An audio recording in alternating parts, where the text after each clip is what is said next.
Hello बच्चों, अब हम इस चैप्टर के लास्ट पार्ट को डिस्कस करने जा रहे हैं जिसका नाम है रिफाइनिंग ऑफ मेटल्स। ठीक है, रिफाइनिंग ऑफ मेटल्स। तो रिफाइनिंग ऑफ मेटल्स कब किया जाता है? आपका मेटलर्जी का जब सेकेंड स्टेप खत्म हो जाता है तब। मेटलर्जी का सेकेंड स्टेप क्या है? Extraction of metal from the ore. ये स्टेप खत्म हो जाता है ना, समझना। कॉन्सेंट्रेटेड ओर आपकी आ गई है यहाँ पर। उस कॉन्सेंट्रेटेड ओर में से आप जो एक्सट्रैक्शन ऑफ मेटल करते हो, एक्सट्रैक्शन ऑफ मेटल, ये स्टेप के बाद रिफाइनिंग ऑफ मेटल आता है। मतलब यहाँ पर जो सेकेंड स्टेप के अंदर, ये जो सेकेंड स्टेप है उसके अंदर आपकी जो मेटल मिलती है वो यूजुअली इम्प्योर होती है, बहुत सारे सब्सटेंसेस के साथ मिक्स्ड होती है। इसीलिए जो रिफाइनिंग ऑफ मेटल स्टेप है उसको परफॉर्म किया जाता है। It is the process of converting the impure metal into the pure metal. The method used for refining the metal depends upon the nature of the metal. ठीक है, चलिए तो हम लोग सबसे पहले तो रिफाइनिंग ऑफ मेटल का बेसिक इंट्रोडक्शन ले लेते हैं कि रिफाइनिंग ऑफ मेटल का क्या मतलब होता है। तो refining of metal is basically the process of it is the process of what? It is the process of converting the impure metal to the pure one. The process of converting impure metal into metal या pure metal, impure metal को into pure metal is known as refining। तो basically आप यहाँ पर जो impure metal मिली थी उसको आप प्योरीफाई करोगे। ठीक है, various methods are used for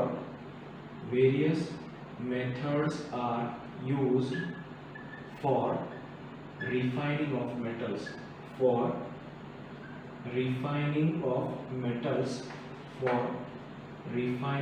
metals, which depends upon the nature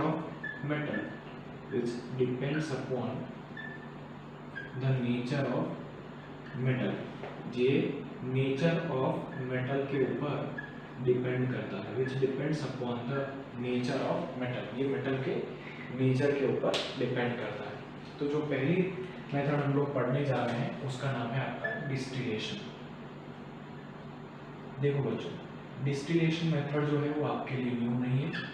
हमको पता है 11th स्टैंडर्ड में हमने जीओसी में पढ़ा है कि जब भी दो कंपोनेंट्स के बीच में बॉइलिंग पॉइंट का डिफरेंस ज़्यादा हो तब उनको सेपरेट करने के लिए डिस्टिलेशन मेथड जो है वो यूज़ की जाती है। यहाँ पर मेटलर्जी के अंदर this method is used to purify the metals which are having low boiling point। तो सबसे पहले तो यही पॉइंट लिखेंगे, used to purify the metals having low boiling point। ये ऐसी मेटल्स को प्योरीफाई करने के काम में आती है जिनका बॉइलिंग पॉइंट लो है। अगर आप एग्जांपल लेना चाहें तो सोडियम हो गया, पोटेशियम हो गया, जिंक हो गया, ठीक है, मर्क्यूरी हो गया। यहाँ पर आपका एग्जाम्पल में आएगा सोडियम, जिंक, यहाँ पर आपका आएगा पोटेशियम और यहाँ पर आपका आएगा मर्क्यूरी। ये सब ऐसे मेटल्स हैं जिनका बॉइलिंग पॉइंट जो है वो लो होता है, इसीलिए इनके अंदर आप डिस्टिलेशन मेथड को यूज़ कर सकते हैं। बेसिकली क्या होता है, यहाँ पर जो इम्प्योर मेटल होता है उसको हीट किया जाता है बियॉन्ड इट्स बॉइलिंग पॉइंट, उसके बॉइलिंग पॉइंट से थोड़ा सा ज़्यादा। तो मेटल क्या होगी, बॉयल होकर के वेपर के फॉर्म में सेपरेट आउट हो जाती है। इम्प्योरिटीज जो है वो पीछे रह जाती है क्योंकि उनका बॉइलिंग पॉइंट ज़्यादा है। फिर जो वेपर्स है उसको कलेक्ट करके, कंडेंस करके डिफरेंट वेसल में कलेक्ट किया जाता है, जो आपको पता है। डिस्टिलेशन का पूरा एपरेटस आप लोग पढ़ चुके हो। ठीक है, तो बेसिकली हम लिखेंगे कि impure metal is heated beyond its boiling point,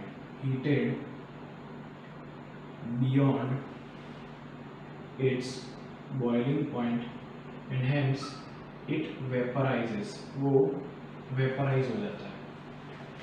अगर मेटल वेपराइज हो जाता है तो we can say that impurities are left behind. The impurities are left behind.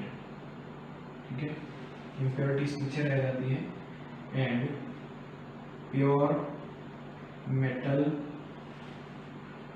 vapors are condensed and collected in separate flask. Condensed and collected in separate flask. उनको हम लोग separate flask में condense और collect दोनों ही कर सकते हैं। तो ये हो गया आपका बेसिकली डिस्टिलेशन। जो दूसरा मेथड है बच्चों उसका नाम है लिक्वेशन। ये मेथड उन मेटल्स के लिए काम में आती है जिनका जो मेल्टिंग पॉइंट है वो इम्प्योरिटीज की कंपैरिजन में लो होता है। ठीक है, चलिए second method of refining of metals के बारे में आइडिया ले लेते हैं। रिफाइनिंग ऑफ मेटल्स के अंदर आपका सेकेंड मेथड आ रहा है which is known as liquation.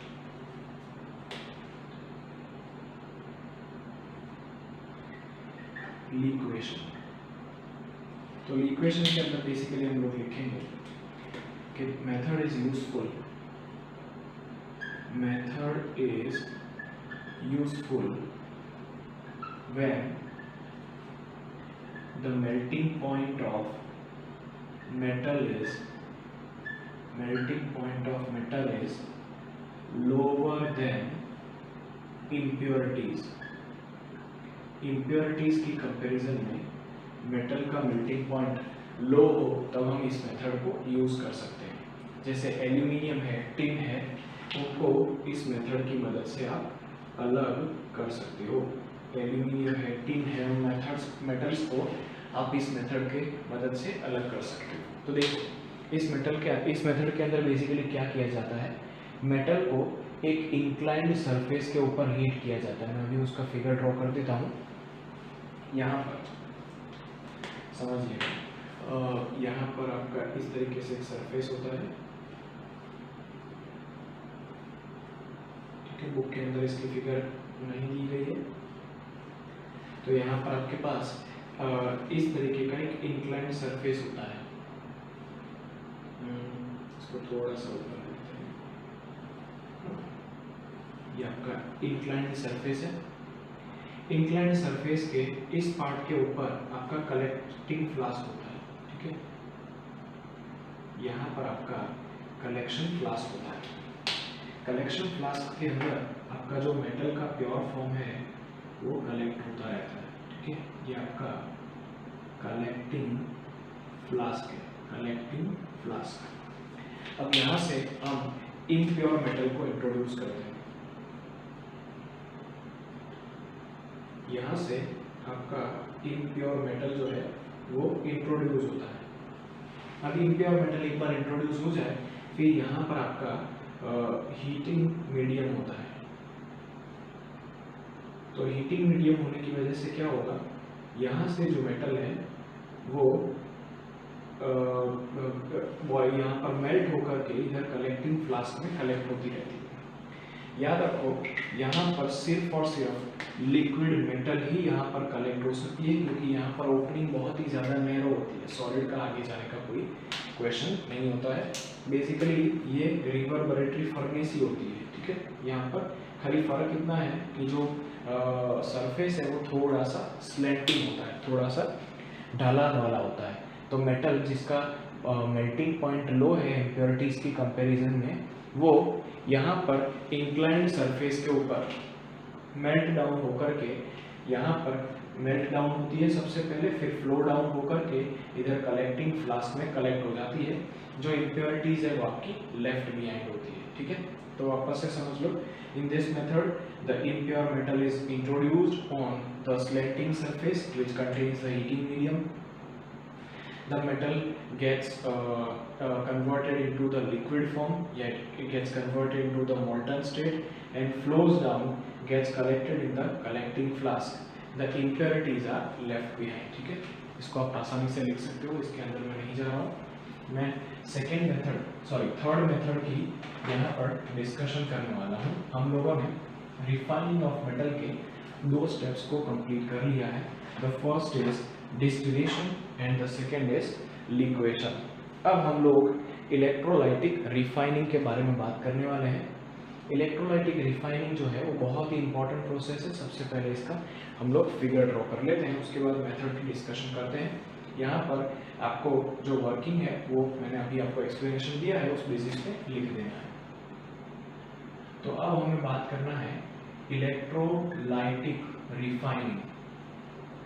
Electrolytic refining भी मैं आपको फिगर की मदद से एक्सप्लेन कर दूंगा, आपको इसको खुद से लिखने का रहेगा, ठीक है।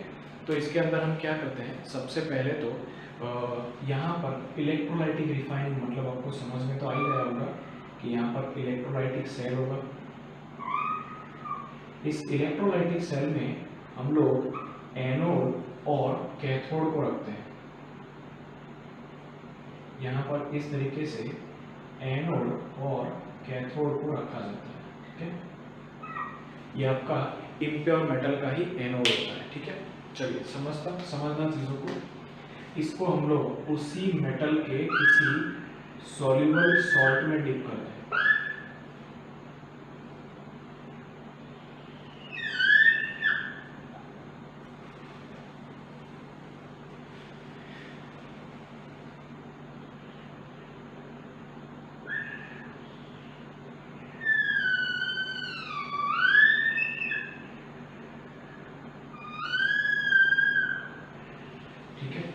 तो इस तरीके से वेसल के अंदर हमने इसको डिप किया हुआ है। बेसिकली जिस मेटल को हमें इलेक्ट्रोलाइज करना है उसी मेटल का यहाँ पर सॉल्ट होता है। जैसे अगर हम इलेक्ट्रोलाइटिक रिफाइनिंग कॉपर का कर रहे हैं तो यहाँ पर आपका कॉपर सल्फेट सॉल्यूशन भरा हुआ होता है, कुछ इस तरीके से।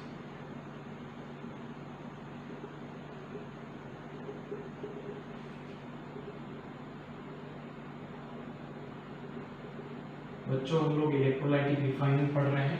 इलेक्ट्रोलाइटिक रिफाइनिंग आपको नाम से ही समझ में आ रहा होगा कि यहाँ पर इलेक्ट्रोलाइटिक सेल जो है उसको डिप किया हुआ होगा। यहाँ पर हमने एक इलेक्ट्रोड को थोड़ा सा मोटा लिया है, एक इलेक्ट्रोड को थोड़ा सा पतला लिया है। अब हम लोग इसको बैटरी के टर्मिनल के साथ कनेक्ट करते हैं। तो इधर मैं पॉजिटिव टर्मिनल कनेक्ट करता हूँ और उस बाजू पे नेगेटिव टर्मिनल जो है वो कनेक्ट होता है, प्लस माइनस। तो बड़ी सिंपल सी बात है कि ये क्योंकि पॉजिटिव टर्मिनल है एनोड की तरह काम करेगा। जो एनोड है वो बेसिकली इम्प्योर मेटल का ही बना हुआ होता है और यहाँ पर हम लोग लगाएंगे कैथोड क्योंकि वो बैटरी के नेगेटिव टर्मिनल के साथ जुड़ा हुआ है जो आपका प्योर मेटल के फॉर्म में होता है, ठीक है। तो यहाँ पर हमने जो सॉल्यूशन बनाया है वो है कॉपर सल्फेट सॉल्यूशन, क्योंकि हमें कॉपर का इलेक्ट्रोलिसिस करना है। उसी के ही किसी सॉल्युबल सॉल्ट को हम लोग पानी में डिसॉल्व करके सॉल्यूशन बनाते हैं जिसके अंदर ये पूरा का पूरा जो सेल है वो डिप्ट होता है। ये मेथड के अंदर जो हमारा मेटल है इम्प्योर मेटल उसको एनोड लिया जाता है और जो प्योर मेटल है उसको कैथोड लिया जाता है। अब अपने लोअर स्टैंडर्ड में रिएक्शन पड़ा हुआ है कि भैया एनोड के ऊपर ऑक्सीडेशन होता है, एन ऑक्स और रेड कैट। तो रिडक्शन जो है वो आपका कैथोड के ऊपर होता है, रिडक्शन जो है वो आपका कैथोड के ऊपर होता है। तो यहाँ पर मैं कैथोड का रिडक्शन रिएक्शन भी लिखने का ट्राई करता हूँ। तो ऑक्सीडेशन किसका होगा, तो यहाँ से इम्प्योर मेटल में से जो कॉपर है वो ऑक्सीडाइज होकर के कॉपर +2 बनाएगा, वो आपका कॉपर +2 बनाएगा। तो इधर से कॉपर +2 जो है वो सॉल्यूशन के अंदर जाएंगे, ठीक है। इधर से कॉपर +2 सॉल्यूशन के अंदर जाएंगे और सॉल्यूशन में से इधर आएंगे क्योंकि नेगेटिव चार्ज है ना, अट्रैक्ट हो जाएंगे। तो नेगेटिव चार्ज है कैथोड के ऊपर, कहने का मतलब यहाँ पर रिडक्शन रिएक्शन होगा और उसी कॉपर +2 ने ये 2 इलेक्ट्रॉन्स गेन कर लिए और यहाँ पर कॉपर सॉलिड बना दिया। अब क्वेश्चन ये आता है कि ये 2 इलेक्ट्रॉन्स आए कहाँ से, तो यहाँ पर जब कॉपर में से कॉपर +2 बना तो ये 2 इलेक्ट्रॉन से सर्किट के थ्रू ट्रैवल होकर के इधर आते हैं जहाँ पर वो कॉपर +2 को रिड्यूस करके कॉपर में कन्वर्ट कर देते हैं। तो यहाँ पर जो आपको कॉपर मिलता है वो प्योर होता है, और यहाँ पर जो आपका कॉपर था वो इम्प्योर होता है। तो बेसिकली हम क्या करते हैं, इम्प्योर कॉपर के ओर को यहाँ पर इलेक्ट्रोलाइटिक रिफाइनिंग के अंदर हीट करते करते करते कॉपर +2 में कन्वर्ट करते हैं। वो कॉपर +2 जो है वो रिड्यूस होकर के प्योर कॉपर में कन्वर्ट होता है। तो जो एनोड है उसका जो वेट है ओवर द टाइम वो कम होता रहता है, और जो प्योर कैथोड है उसका ओवर द टाइम वेट जो है वो बढ़ता रहता है। अच्छा, इसके साथ साथ जब यहाँ पर हम इलेक्ट्रोलाइटिक रिफाइनिंग करते हैं तब इम्प्योर जो इम्प्योरिटीज होती हैं वो यहाँ पर in the form of mud इकट्ठा हो जाती है। जब कॉपर प्लस में इधर जाएगा तब बहुत सारे इम्प्योरिटीज भी इधर आकर के इकट्ठा हो जाते हैं। इसको हम लोग बोलते हैं एनोडिक मड या एनोड मड। इस यहाँ पर जो इम्प्योरिटीज है वो इकट्ठा हो जाती है in the form of anodic mud या एनोड मड। ठीक है, तो ये आपका थर्ड मेथड हो गया इलेक्ट्रोलाइटिक रिफाइनिंग। अब हम लोग बहुत ही इंपॉर्टेंट मेथड की बात करने वाले हैं जिसका नाम है जोन रिफाइनिंग। जो जोन रिफाइनिंग मेथड है वो अल्ट्रा प्योर मेटल्स को सेट करने के काम में आता है। अब यहाँ पर आप लिखोगे कैसे वो भी समझ लो एक बार, मैं क्योंकि वर्किंग नहीं लिखा हूँ। Here the impure metal in electrolytic refining, electrolytic cell is taken. Impure metal acts as the anode, the pure metal acts as the cathode. The both are connected with the help of battery. One of the terminal acts as the anode and the one of the terminal acts as the cathode. The entire apparatus is dipped in one of the water soluble salts of the copper such as copper sulfate. As the reaction occurs, what happens? The copper +2 gets oxidized on the anode. Copper gets oxidized on the anode to convert into copper +2. At the same time, on the cathode, copper +2 gets reduced. On cathode, the copper +2 gets reduced and gets converted into copper solid. So basically, by this method, we can convert the impure copper into the pure one. Now, the impurities which are separated during this process gets collected at the bottom near anode, and hence they are known as anodic mud. Clear hai? Now let us discuss about the very important method known as zone refining. This method is known as zone refining. नाम से ही समझ में आ रहा है कि थोड़ा बहुत हम लोग यहाँ पर जो रिफाइनिंग करने वाले हैं वो जोन में होगा। ठीक है, वो थोड़ा सा आपका जोन के अंदर होगा। तो जोन रिफाइनिंग में क्या होता है, बेसिक प्रिंसिपल ये है कि the metal is the ore is more soluble in the molten state whereas the solid metal is less soluble. ठीक है, चलिए जोन रिफाइनिंग। तो in zone refining, the basic principle is in zone refining, basic principle is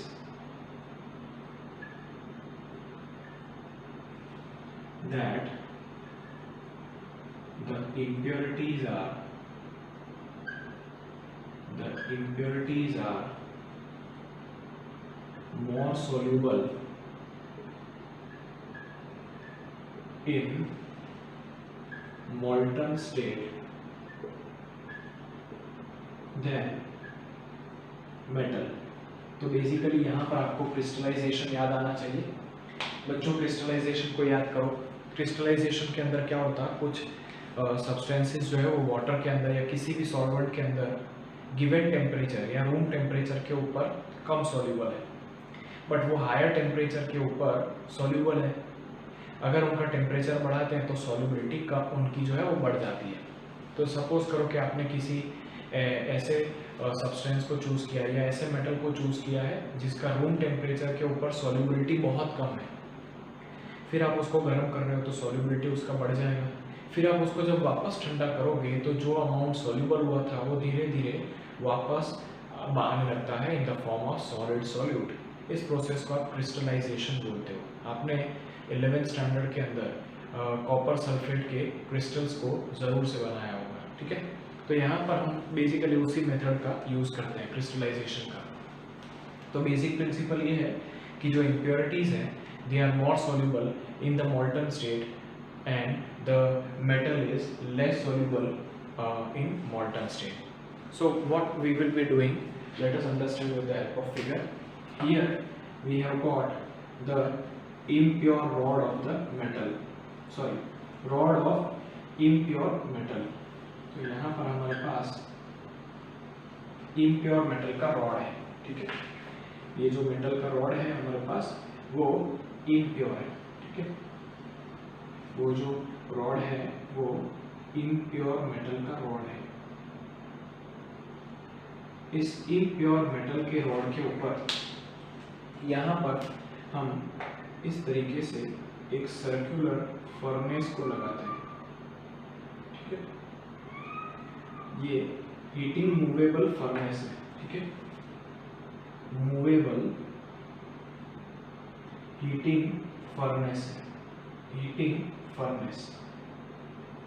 अब हमने basically क्या पढ़ा बच्चों कि यहाँ पर इम्प्योरिटीज जो है they are more soluble in molten state. तो यहाँ पर जहाँ पर आपका ये हीटर है वहाँ पर इम्प्योरिटीज जो है वो ज़्यादा क्वांटिटी में रहेंगी और जो प्योर मेटल है वो इस तरीके से पीछे चला जाता जाएगा। क्यों? क्योंकि जो प्योर मेटल है वो आपका लेस सॉल्युबल है मोल्टन स्टेट में। तो जैसे जैसे हीटर आपका आगे बढ़ेगा ऐसे ऐसे पीछे जो मेटल है वो क्रिस्टलाइज होता जाएगा, क्योंकि उसका सॉल्युबिलिटी कम है ना, मेटल का, प्योर मेटल का जो सॉल्युबिलिटी है वो कम है, इसीलिए वो यहाँ पर पीछे जैसे जैसे हीटर आगे बढ़ेगा पीछे पीछे वो रिक्रिस्टलाइज होकर सॉलिड फॉर्म में कन्वर्ट होता जाएगा। जैसे जैसे हीटर आगे बढ़ेगा ऐसे ऐसे इम्प्योरिटीज भी आगे बढ़ेंगी। क्यों? क्योंकि इम्प्योरिटीज आपका मोल्टन स्टेट में ज़्यादा सॉल्युबल है। तो जैसे जैसे हीटर आगे बढ़ेगा आपका इम्प्योरिटीज भी धीरे धीरे धीरे जो है वो आगे घिसेंगे। एक टाइम ऐसा आएगा कि सबकी सब इम्प्योरिटीज जो है वो इधर आकर के आपका कलेक्ट हो जाएगा, ठीक है। तो लेट अस से कि इस रीजन के अंदर आपका इम्प्योरिटीज जो है वो इकट्ठा हो गया, ठीक है। अगर इस प्रोसेस को 6 to 7 टाइम्स परफॉर्म किया जाए तो जो इम्प्योरिटी लेवल है उसको ppm लेवल तक लाया जा सकता है, ठीक है। मतलब अल्ट्रा प्योर मेटल जो है उसको यहाँ पर कलेक्ट किया जा सकता है। अब जो इम्प्योर जोन बना, देखिए यहाँ पर आपके पास दो जोन बन रहे हैं, पहला है आपका प्योर मेटल का जोन और दूसरा है इम्प्योर मेटल का। इसको हम लोग इस तरीके से कट कर सकते हैं। तो बेसिकली जो आपका पार्ट आएगा वो प्योर मेटल का ही आएगा। यहाँ पर इस मेथड की मदद से आपको जो मेटल्स मिलते हैं वो बहुत ही प्योर होते हैं और जो आपके सेमीकंडक्टर्स हैं जैसे सिलिकॉन है, जर्मेनियम है, ठीक है, इन सभी को ऑब्टेन करने के लिए इस मेथड को बहुत ही वाइडली यूज किया जा सकता है, ठीक है। तो आप जो वर्किंग है उसको खुद से लिख सकते हो कि here the impure metal is taken in the form of rod, one circular heating furnace is attached.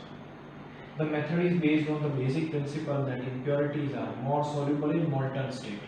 So as the furnace shifts towards the right hand side, impurities are also shifted with the help of this furnace. Now the metal is less soluble in the molten state. So as the furnace moves towards the right hand side, the impurities are also moving towards the right hand side and the pure metal gets converted into the solid form.